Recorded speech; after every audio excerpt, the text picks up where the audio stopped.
लेकिन मरो नहीं। तो रब ने कहा अगर मुझे वरदान देना चाहते हो उस देवराज इंद्र ने मेरे भाई का अंत किया है, मेरे भाई को मारा है, मेरे पुत्र हो जो इसका बदला मेरा पुत्र ले सके उस देवराज इंद्र से। देव ने कहा तो उधर रब ने कहा मेरा विवाह नहीं हुआ है तो पुत्र कैसे होगा।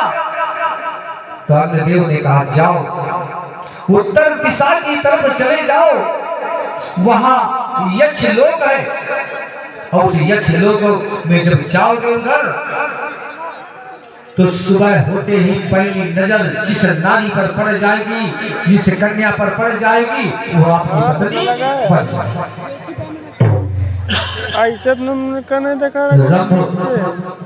चलता रहा पहुंच गया यक्ष लोक।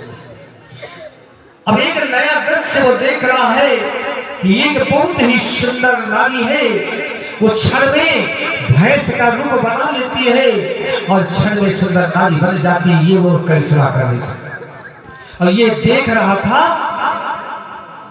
तो उसकी भी नजर इस पर पड़ी, इसकी नजर उस पर पड़ी, दोनों में मन ही मन प्रेम हो गया और दोनों ने वार्तालाप किया और दोनों ने विवाह किया।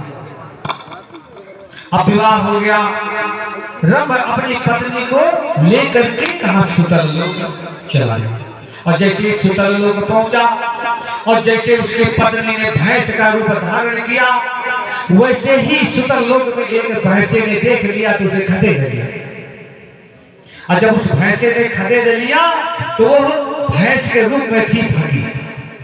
तो दौड़ करके अपनी पत्नी को बचाने के लिए रब जाता है और जब रब जाता है तो रब को अपने सींगों से वो भैंसा मार देता और रब मर जाता है। अब वो भैंस अपनी जान बचाती हुई यक्ष लोक पहुंची और भैंसा भी वहीं पर पहुंच गया। उधर जैसे देखा यक्षों ने उस भैंसे को मार डाला और उस महिषी ने कहा कि मेरे स्वामी का मृत शरीर पड़ा है और वहीं से ला दो क्योंकि अपने पति के साथ मैं सती नारी हूं, मर जाना चाहता हूं। तो तुरंत यक्ष पहुंचे सुतल लोक और वहां से रंभ की मिट्टी को उठा लाए, लाश को उठा लाए और चिता चुनाई गई और उस चिता पर आग दी गई और उसी पर वो महिषी उसकी पत्नी लेट।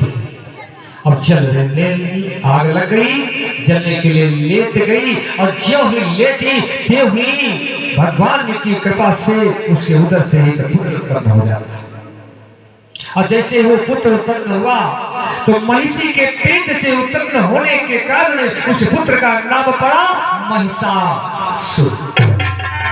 और नीचे उसका जो पति रंभ है, रंभ से एक पुत्र उत्पन्न हुआ, रंभ से एक तेज उत्पन्न हुआ, एक पुत्र हुआ उससे भी जिसका नाम पड़ा रक्तबीज।